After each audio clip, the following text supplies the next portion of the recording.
Pues empezamos esta segunda ronda de ponencias con Ana Cirujano. Voy a presentarla muy breve porque es muy conocida dentro de la comunidad y casi no hace falta presentarla, pero aún así.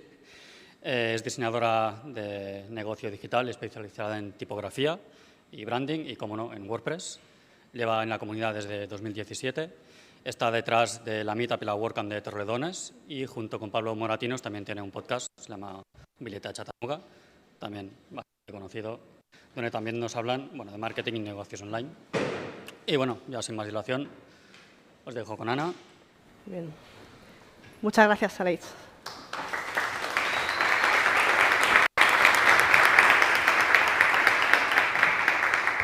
A mí me encanta esto del aplauso así al principio, porque yo el aplauso ya, haga como lo haga, yo ya me lo he llevado. O sea que ahora ya, a partir de ahora, fantástico, ¿no? No sé si tarda un poquito en arrancar la pantalla. Yo la veo cortada, pero espero que no se corte. Bueno, además de la presentación que ha hecho Aleix, no se ve. Además de la presentación que ha hecho Aleix, os quiero contar algo muy importante, y es que soy embajadora de marca de Piensa Solutions, que es un proveedor de hosting especializado en WordPress, que tiene un plan gratuito. Os invito a que lo conozcáis. Developer Handoff. El Developer Handoff es el paso de diseño a desarrollo. La palabra handoff parece que es como una entrega, ¿no? Le entregamos el diseño para que se implemente y se desarrolle. Pero realmente no es una acción, es un proceso. El Developer Handoff tenemos que hacerlo desde el principio del proyecto, y desarrollo se tiene que involucrar en la fase de diseño, incluso en las primeras reuniones con el cliente, para que el proyecto llegue a buen puerto. Me gustaría saber un poco el perfil de las personas que estáis en la sala, sobre todo si pertenecéis al lado oscuro o al otro. ¿Quiénes sois, y no he dicho cuál es cuál, quiénes sois parte del equipo de desarrollo? ¿Sois personas que desarrolláis? Un montón de developers. ¿Y de diseño? Hay un poquito menos, pero también hay bastantes. Muy bien, estupendo. A mí me ha pasado muchas veces. Yo llevo como diseñadora autónoma, en agosto voy a hacer 7 años. Al principio me pasaba muchísimo. Tenemos ya una persona que va a desarrollar el proyecto, solo necesitamos el diseño. Y entonces yo, después de tener el briefing con el cliente, me explicaban todas las necesidades del proyecto, hacía la investigación del negocio, de los usuarios, hacía el diseño y después se lo entregaban, me validaban o me pedían cambios y ya está. Y yo a la persona que desarrollaba quizá ni la veía. A lo mejor después para pedirle cambios, ¿no? Ese jugar a las 7 diferencias. Esto no está como yo lo diseñé, tal. Y todavía hoy, yo sé que cuando hablo con muchos de mis compañeros y compañeras, que hay muchos developers que reciben el diseño tal cual para implementar, pero no hablan con los diseñadores, con las diseñadoras. Esto es un error. Si hacemos esto, bueno, os ha pasado seguro, ¿no? ¿A quién le ha pasado esto que comento? Siendo developer, que le haya entregado el diseño y búscate la vida, o siendo diseñador, solo queremos el diseño, ya tenemos desarrollador, ¿no? Es muy habitual. Es muy habitual. Sin embargo, perdemos tiempo y dinero porque no hay esa comunicación desde el principio, ¿no? Yo, en base a mi experiencia, cuando yo recibo un proyecto, lo primero que hago es contarle todo al desarrollador, y si puede estar en las reuniones, quizás no en las iniciales de definición, pero ya en cuanto empezamos a definir las funcionalidades, ya necesito que esté la persona que va a desarrollar el proyecto, para asegurarnos de lo que yo voy a diseñar, de que lo que yo voy a diseñar esté dentro del alcance de la propuesta, es decir, de todos los requisitos que me ha pedido el cliente, y también que cumple con las características técnicas desde el punto de vista de esto se puede hacer, esto no se puede hacer, y también desde el punto de vista esto lo sé hacer, esto no lo sé hacer. O, mira, tal y como tenemos planteada la base de datos, esto ya no lo podemos hacer. Entonces, desde el principio es muy importante que ambas partes... Ah, ya tengo la presentación, genial. Pero me he pasado, ¿no? Vale, sigo aquí, en la primera. Bueno, no sé, he perdido el hilo, pero bueno, es importante que tengamos un lenguaje común, ¿no? Que definamos desde el principio cómo vamos a llamar a las cosas.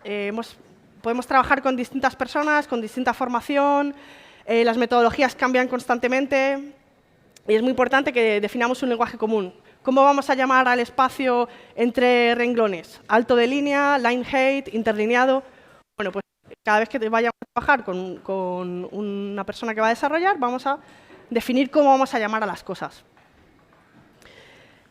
Yo tengo aquí un esquema. Este esquema es el que va cambiando, lo voy perfeccionando, a veces le pongo testing, a veces no. Bueno, este esquema lo suelo incluir en la propuesta que le hago al cliente, en la propuesta del proyecto, ¿no? Cuando defino el alcance de la propuesta, el presupuesto, todo esto, también le incluyo en qué consiste un proyecto de desarrollo con WordPress. Y entonces le explico, ¿no? Pues vamos a tener unas primeras reuniones de definición del proyecto. Después vamos a tener una investigación del usuario del negocio, vamos a hacer un análisis de datos si los tenemos, con esas conclusiones, haremos un inventario de contenidos. Cuando he dicho este es el esquema, no... Espera. ¿No es nada? Espera, que me estoy yendo de... Vale, es este. Joder.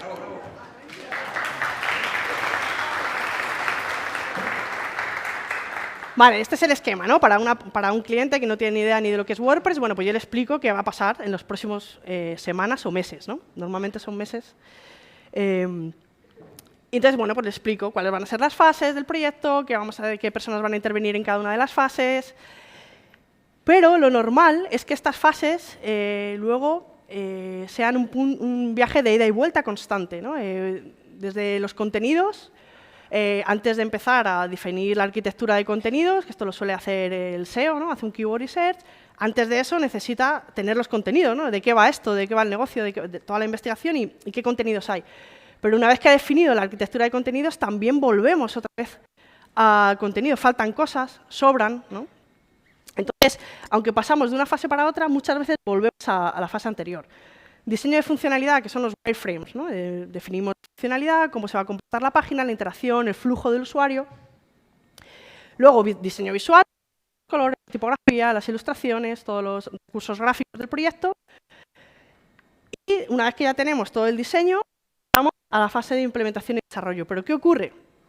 Cuando trabajamos con WordPress, yo suelo trabajar siempre con diseño personalizado a medida, ¿no? No utilizo ya diseñadas, ¿no? Suelo diseñar desde cero, ¿no? Desde 5. ¿Qué ocurre? Que muchas veces hay ciertas funcionalidades, ciertas secciones de la web que no las vamos a definir hasta la fase de implementación y desarrollo, porque vamos a utilizar un plugin, por ejemplo, para valoraciones, que es un caso que he tenido recientemente. Pero todavía tenemos 3 posibilidades, pero no sabemos finalmente qué plugin vamos a utilizar.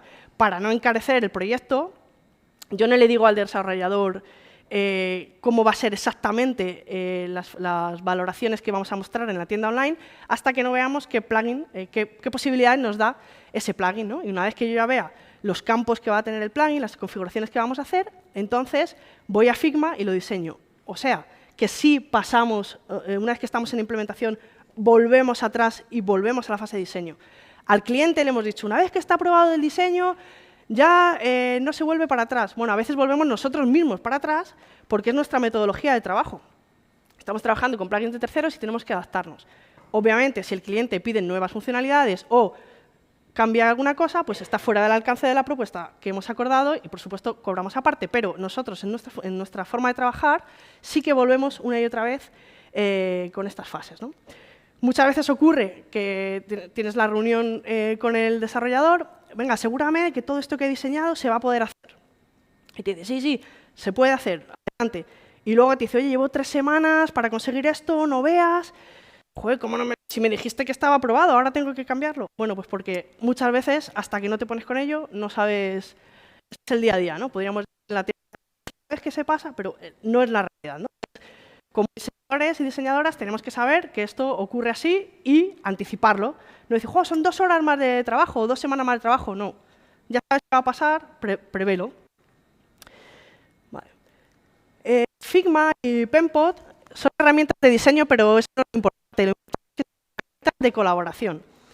Presentamos el diseño para recibir feedback, en este caso al equipo de desarrollo, también a los clientes, a otros usuarios para hacer test, pero bueno, ahora nos centramos en el paso de diseño y desarrollo. Lo importante es que son herramientas para comentarios, para poder explicar muy bien qué es lo que queremos, ¿no?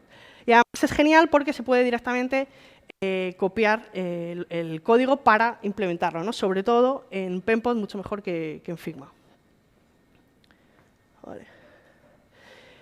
Vale, cuando estamos preparando el archivo el archivo de diseño, tenemos que tener en cuenta que es un archivo que no es nuestro, que es del proyecto y que van a entrar a colaborar varias personas, ¿no?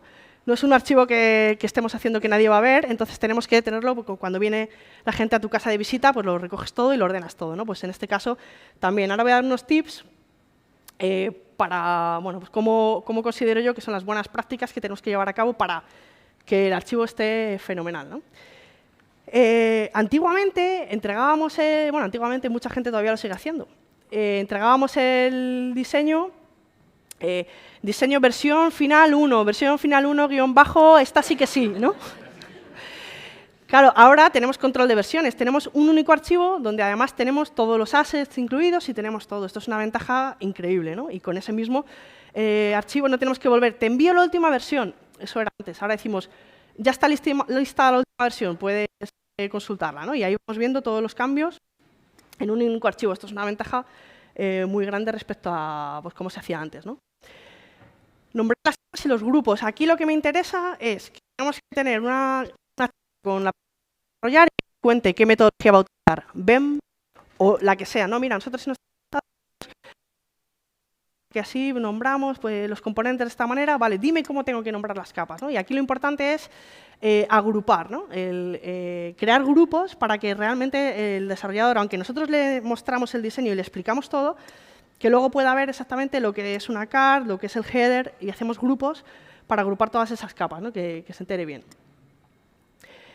Identifica los assets. Aquí me refiero a cuando efectivamente sí, son grupos o capas que el desarrollador va a exportar tal cual para implementar, ¿no? Entonces tenemos que definir también con el desarrollador, porque dependiendo de si va a hacer un desarrollo a medida con bloques de Gutenberg o si va a utilizar un editor visual, va a hacerlo de una manera o de otra, ¿no? Nosotros también tenemos que conocer cómo lo va a hacer para saber qué se tiene que exportar, qué vamos a hacer con CSS.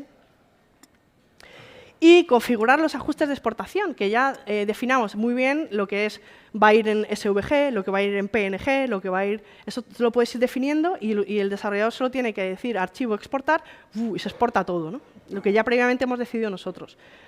¿Quién hace el trabajo y quién hace las tareas? Pues depende, ¿no? Igual tú dices, hombre, no lo voy a hacer yo porque esto no está incluido. Bueno, si lo incluyes lo haces tú y si no, lo hará la otra persona. Pero que sepamos que el indicar cómo van los ajustes de exportación, pues luego va a facilitar que con un clic lo tengamos todo exportado, ¿no? Sobre esto tengo una charla que di online en la Meetup de Tarragona, entonces no me voy a extender mucho, pero sí tener en cuenta que cuando recortamos las imágenes o cuando utilizamos mayúsculas estamos generando locking que luego no se puede modificar, ¿no? Entonces, no recortamos las imágenes con Photoshop, ya se hace después con CSS en la implementación, ¿no? Este tipo de cosas. La opacidad. Nosotros cuando utilizamos estas herramientas de diseño, utilizamos modos de fusión de capa, opacidades en el color, y nosotros vemos ese color, pero realmente cuando el desarrollador copia el color, no está copiando ese, sino que está copiando el 100% del color. Entonces, ahí hay problemas, ¿no? Pues tenerlo en cuenta para ahorrar después tiempo. Normalmente, hoy en día lo que se hace es diseñar una versión para mobile y otra versión para escritorio. A no ser que sea algo muy raro, no se suele hacer ya el tamaño para tablet. Yo, vamos, directamente nunca lo incluyo.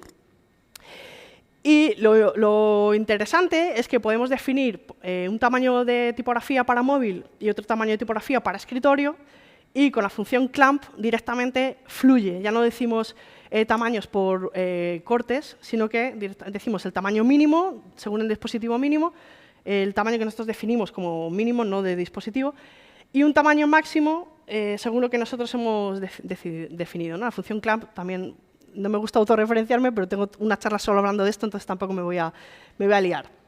Lo importante es que creamos estilos para que, y además los nombramos como luego se van a nombrar las variables en CSS. Esto le va a facilitar el trabajo muchísimo al equipo de desarrollo. Estilos de color, estilos de tipografía. Estas son las tipografías para móvil, estas son las tipografías para escritorio y después solo hay para cada tipo de texto, encabezado, encabezado destacado, párrafo, párrafo destacado, título de la tarjeta. Para cada uno de estos tenemos una única declaración con los tamaños fluidos, ¿no? Esto es muy interesante. Y también incluimos los tamaños de espacio vertical. Utilizamos unos espacios verticales estándar, se suelen utilizar 5 o 6. Y yo además utilizo los mismos para todos los proyectos.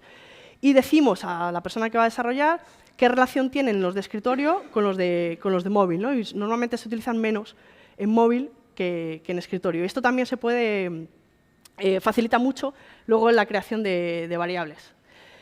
Los componentes son secciones, fragmentos de diseño que se repiten a lo largo de toda la web, nos ayudan para diseñar más rápido, pero también nos ayudan, sobre todo en las variaciones de los componentes, le ayuda a la persona que va a desarrollar a detectar qué fragmentos puede reutilizar, ¿no? O sea, que es muy...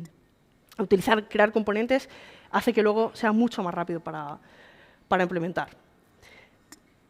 Y borrar, ¿no? No tener diógenes, que solemos tener mucho diógenes ahí de cosas que... A ver, luego del dicho al hecho hay un trecho. Yo suelo mezclar el inglés con el español, dejarme cosas por ahí, pero bueno, sabiendo que lo estoy haciendo mal. Y he ido muy rápido, ¿verdad, Paula? No me has dicho todavía ni que me queda... Voy bien de tiempo, porque quiero que me hagáis preguntas, no difíciles, ¿eh? Y quiero terminar con una reflexión. Si la persona que diseña necesita saber código, necesita saber HTML y CSS, yo creo que sí. Yo no sé, yo estoy constantemente pensando en HTML y en CSS, no sabría, si ahora mismo me quitas ese conocimiento, no sabría diseñar, no sé cómo lo podría hacer, la verdad, yo creo que no sabría hacerlo. Y además, por un buen diseño, porque hay ciertas buenas prácticas de diseño. Yo vengo de diseño editorial, diseño gráfico. Antes de aprender desarrollo web, pues yo hacía libros y catálogos y folletos. Y yo tengo muy claras ciertas normas de diseño editorial que poco a poco se pueden llevar a la web. Antes era imposible hacer ciertas cosas que cada vez van siendo más posibles. Entonces, la persona que va a desarrollar sí conoce un montón de variables de CSS que hacen cosas, pero no sabe cuál es la buena práctica de diseño, con lo cual, por mucho que habláramos, no, bueno, yo lo hago y ya el desarrollador me dice si se puede hacer o no. Ya, pero es que hay cosas que el desarrollador no sabe que son buenas prácticas, que te vendría bien a ti hacerlo así, ¿no? Por ejemplo, bueno, mi conclusión ya la voy a decir antes del ejemplo. Sí, tienes que saberlo y además tienes que estar a la última. ¿Por qué? Esto es un ejemplo, ¿no? de título. Una persona que diseñe, que tenga conocimientos de tipografía, que le gusten las buenas prácticas y el trabajo bien hecho, o, por ejemplo, si estamos haciendo algo o un roll-up, vamos a tener en cuenta que el texto esté equilibrado, ¿no? Que esté balanceado. Nunca dejaríamos, cuando hacemos algo para imprimir, que tenemos un ancho fijo, nunca dejaríamos lo de arriba, ¿no? Una I suelta, ¿no? Una conjunción suelta nunca se deja. E incluso no solo te llevarías la I, sino que equilibrarías. Antes, esto lo hacíamos con espacios de no separación o con guiones discrecionales, pero ahora resulta que todavía no se puede utilizar, pero ya se podría usar habilitando no sé ahora cómo se llama, la entidad. A ver que no... Test Wrap Balance. Si nosotros utilizamos esta declaración, automáticamente el CSS va a balancear nuestro texto. Me he ido al anterior, es que esto no está funcionando. Para que veáis la diferencia, aquí veis que está, porque en los títulos canta mucho, pero incluso para cards sería muy guay poder hacer esto, ¿no? No sé si se ve bien la diferencia entre este y este, ¿no? Un diseñador, una persona que aprecie la buena composición de los textos, ve esto de la izquierda y le molesta. Esto es muy molesto, pero claro, nos conformamos porque en CSS es lo que hay, ¿no? Pero si ya sabemos que simplemente con declarar Test Wrap Balance, mágicamente se puede hacer eso con los textos, ya nos hemos enterado de que este CSS existe, pues vamos a diseñar las cards como están en este ejemplo y cuando nos diga la persona que desarrolla que no se puede hacer, le decimos sí, porque... Entonces, claro, para eso hay que estar a la última, ¿no? Y hay que conocer un poquito de código, porque si no, no se te ocurre decir ponerlo así, ¿no? No se te ocurre. Con lo cual, si lo sabes, pues oye, y al revés, ¿no? El desarrollador muchas veces, yo he aprendido un montón de las personas con las que trabajo que desarrollan. Oye, Ana, ¿esto no te parecería mejor? Ah, pues sí. Es que hay una funcionalidad que tal. Ah, joder, pues qué bien, ¿no? Entonces, aprendemos todos de todos, ¿no? Venga, preguntas. Muchas gracias.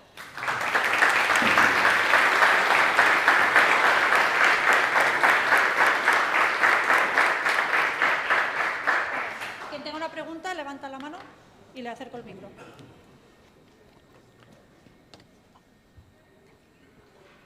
Hola, gracias por unas cuantas ideas que nos llevaremos. Gracias. Una experiencia como desarrollador que estamos viendo en pasar de, bueno, con la introducción de Gutenberg, es el cambio de pensar en que la unidad de diseño es el template a pensar en el bloque que se parece más a un componente. Sí.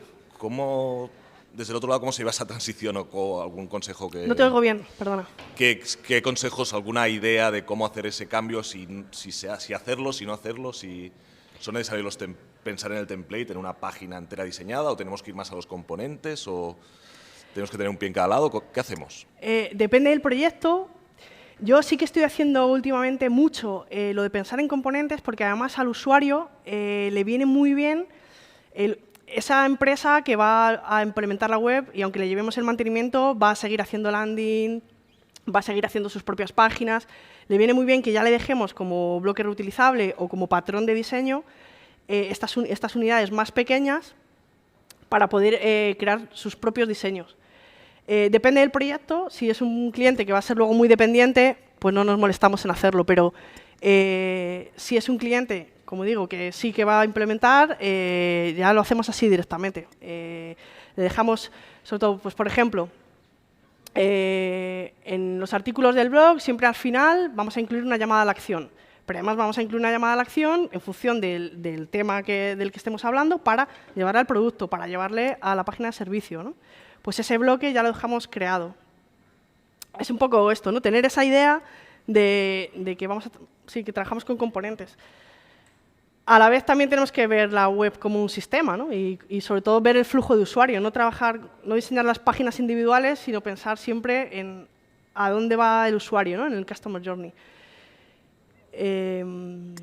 Sí, no sé si he contestado bien a tu pregunta, porque creo que es un poco más compleja, pero bueno, gracias por tu pregunta. Sí, gracias, Ana, por la charla. He llegado un poco tarde, por lo que no sé si ya has contestado a esta pregunta que tengo muy práctica, muy precisa. Yo he tenido mi primer proyecto donde me ha pasado el diseño en Figma hace poco y no encontraba, me ha costado mucho encontrar los estilos. ¿Los estilos? Bueno, sí, todos los colores. Entonces me preguntaba, y no ha sido fácil encontrar la respuesta, aún no la tengo, de hecho, entonces aprovecho. No es una herramienta de diseño en sí, Figma, ¿no? Es para pasar los diseños, usted diseña con Figma, y luego, ¿cómo hace el programador para...? Espera, vamos una por una. Vale. Sí es una herramienta de diseño, yo suelo decir, no es una herramienta de diseño, es una herramienta de colaboración. Bueno, pues porque en realidad una herramienta de diseño podría ser un papel y lápiz, ¿no? Hazme un header con un título aquí y un tal, y tú ya sabes lo que tienes que hacer. Pero lo bueno es que con esta herramienta nos comunicamos mejor y que nos comunicamos de manera más precisa, ¿no? Y podemos automatizar muchas cosas. Incluso pensar ya en la cascada como CSS cuando diseñamos y en los componentes, ¿no? Los estilos, si tú no seleccionas ningún componente, si haces clic en el canvas, ya te salen a la derecha, pero los ha tenido que crear la persona que ha diseñado. Es una de las buenas prácticas que hay que seguir. Si no ha creado ningún estilo, hay plugins que los crean. Incluso luego te recoge todos los componentes que hayas creado en una página aparte, te crea los estilos, identifica qué capas de texto están hechas con las mismas propiedades y entonces te crea un estilo con eso. Luego hay que hacer limpieza, porque muchas veces, aunque tengan las mismas propiedades, son estilos diferentes, porque luego hay variaciones diferentes. Pero bueno, hay plugins que te ayudan en ese trabajo. Hay un montón de plugins en la comunidad de Figma y hay algunos que te ayudan. ¿Y cuál era la siguiente pregunta? Ya contestaste. Vale, me tengo que buscar los buenos plugins. ¿Hay algún Perdón. Sí, para la grabación. Apoyo psicológico. Digo, si hay algún recurso que pueda recomendar, se sale un poco de la conferencia, perdón, pero ¿hay algún recurso que pueda recomendar para desarrolladores que empiezan a trabajar con Figma? A mí me está pasando exactamente igual que lo que decía el compañero, que no acabo de ver aún la luz en esto. Hay un recurso que es el más importante, que es la comunicación. Vale. La persona que ha hecho ese archivo, ¿dónde está? ¿Has hablado con ella? ¿Te ha explicado? Bueno, es un equipo francés que hay una comunicación intermedia con otra agencia. Ese es el problema, ese es el principal problema, Es que un tú poco complicado. recibes el archivo, ¿no? Es como entrega del archivo. Y no, entrega no, es que esto es un proceso desde el inicio, ¿no? Ahí está el problema. Si tú no sabes ni si ha creado archivos... Más bien a esto que has dicho, que hay plugins, ¿qué tal? Hay plugins. ¿Algún sitio donde puedas descubrir este tipo de cosas? Sí, hay muchos, no recuerdo ahora mismo, pero suele ser Style, no sé, suele ser fáciles de encontrar. No sé si alguien recuerda alguno concreto, pero no es difícil de encontrar. Porque es una necesidad recurrente, la de tener que hacer esto, sí. Hola, Ana Cirujano, felicidades por tu Hola, charla, Pablo, me encanta. muchas gracias. Quería preguntarte, para un diseñador o una diseñadora que esté pensando en que su flujo con su desarrollador o desarrolladora sea lo más rápido y lo más sencillo posible, ¿ahora mismo hay alguna diferencia entre empezar a diseñar con Figma o con Penpot? ¿El hecho de utilizar una u otra hace que sea más suave, digamos, el developer handoff, o es indiferente? Muy buena pregunta, Pablo, gracias. Placer. Todos nos estamos haciendo esa pregunta. ¿Se puede usar ya Penpot? Penpot es una herramienta open source como WordPress y Figma es una herramienta propietaria que tiene un plan gratuito que está fenomenal, pero luego para ciertas cosas necesitamos pagarlo, ¿no? Aparte de que haya que pagar o no, pues estar más de acuerdo con la filosofía de unos o de otros, ¿no? Penpot es muy guay, además es de un equipo de España, entonces bueno, estamos muy cerca y es guay, ¿no? Yo creo que dentro de muy poco va a adelantar a Figma y va a ser mucho mejor. Hoy en día todavía no tiene todas las funcionalidades que tiene Figma, no se puede hacer todo lo que se puede hacer con Figma, pero tiene una cosa muy, muy guay, que si el proyecto no es muy complicado, podemos usar Penpot solo para poder utilizar el Flex Layout. Penpot nos permite hacer un diseño automático, ¿no? Como sería el auto layout de Figma, pero además luego podemos copiar directamente las declaraciones de Flex, el Flex Direction, todo, ¿no? Todas las declaraciones de Flex para componer ese diseño que hemos hecho. Esto facilita muchísimo la labor de Developer Handoff porque la persona que implementa no tiene más que copiarlo y ya tiene todo hecho, ¿no? Entonces, va a estar mucho mejor. O sea, están diseñando con la herramienta con una perspectiva también en términos de accesibilidad mucho más avanzada y tiene cosas mucho mejores, pero todavía no está a la altura, ¿no? Es como el hermano pequeño, pero van por muy buen camino. Hoy en día, si es un proyecto pequeño que no es muy complejo, puedes usar Penpot sin problemas, es gratis, probarlo, penpot.app. Pero si es un proyecto más complejo, con muchas personas involucradas y que necesites mucha agilidad, que ya vas a hacer componentes interactivos y que sea una cosa compleja, entonces Figma. Si es algo sencillo, puedes usar Penpot y disfrutarlo, sí. Gracias. No sé si da tiempo todavía, sí, ¿no? Hola, buenas, Ana. Hola, Quique. Mira, en mi caso entiendo que estas herramientas, cuando las comentas, son para unir equipos, ¿no? El equipo de diseño y equipo de desarrollo e implementación. Y a mí muchas veces me surge esa duda, porque yo diseño y maqueto luego. Sí. Entonces, yo normalmente maqueto directamente, o sea, maqueto Sí. algo visual y luego paso directamente a maquetar en algún sistema, ¿no? No Sí. paso por Figma ni Penpot. Sí. Entonces, ¿tú crees que es una buena práctica empezar a maquetar con este sistema porque ayuda como a organizar, o sea, el por qué utilizar este tipo de herramientas cuando tú haces los dos procesos? ¿Si tiene algún sentido o duplicas el trabajo de hago los estilos aquí y luego que tengo que duplicar los Sí. estilos cuando estoy maquetando? Sí, porque no solo sirve para pedir feedback a la persona que va a desarrollar, sino sobre todo para pedir feedback al cliente. Tú cuando un cliente te pide un cambio te enfadas mucho. A mí me da igual, me puede pedir los cambios que quiera porque yo hago con Figma y ya está hecho. Pero tú hacerlo con Elementor se tarda mucho más. Yo incluso le puedo presentar 3 versiones No tardo nada. Tú tendrías que hacer 3 instalaciones de WordPress con 3. Para mí es mucho más sencillo. A ver, no hago truco, ¿vale? Pero es mucho más sencillo hacerlo en Figma. Las cosas que quieras hacer, mover cosas, cambiar de forma, probar 3, pam, pam, pam, duplicas, ¿no? Con Alt, pam, pam, pam, y ya tienes 3. Y cambias cosas, ves. En diseño, la mayoría de las veces hay que ver. ¿Esto funcionará? No sé, vamos a probarlo, ¿no? Y probamos, hacemos muchas versiones. Si tuvieras que estar haciendo instalaciones o páginas nuevas y duplicar, dices, no, yo con Elementor también cambio el orden de la sección, hago pin, pin y se me baja. Ya, pero son cambios un poco más complejos, ¿no? Cosas de probar, cambiar de repente con un clic todo, yo qué sé, todos los componentes. Bueno, eso también lo podrías hacer con CSS, pero para que no te duela que el cliente te pida cambios, y tú mismo, ¿no? Para ver las cosas. Yo incluso para las cosas que hago, los proyectos que tengo con Pablo, siempre lo hacemos primero en Figma, porque aunque no haya un cliente como tal, ¿no? Pero tú mismo puedas probar las cosas. Y en diseño web es que estamos constantemente probando, ¿no? Porque no hay una única solución para los problemas, ¿no? Hay varios.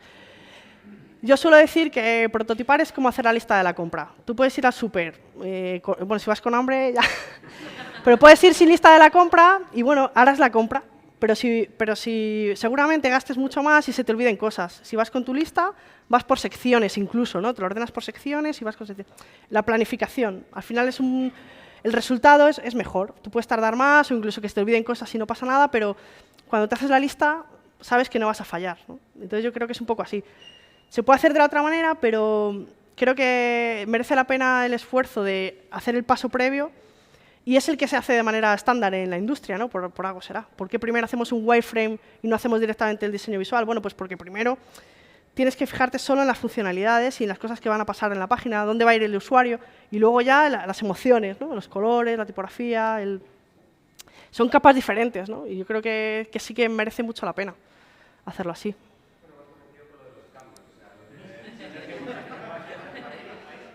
Pues haberme dicho ya que me callara.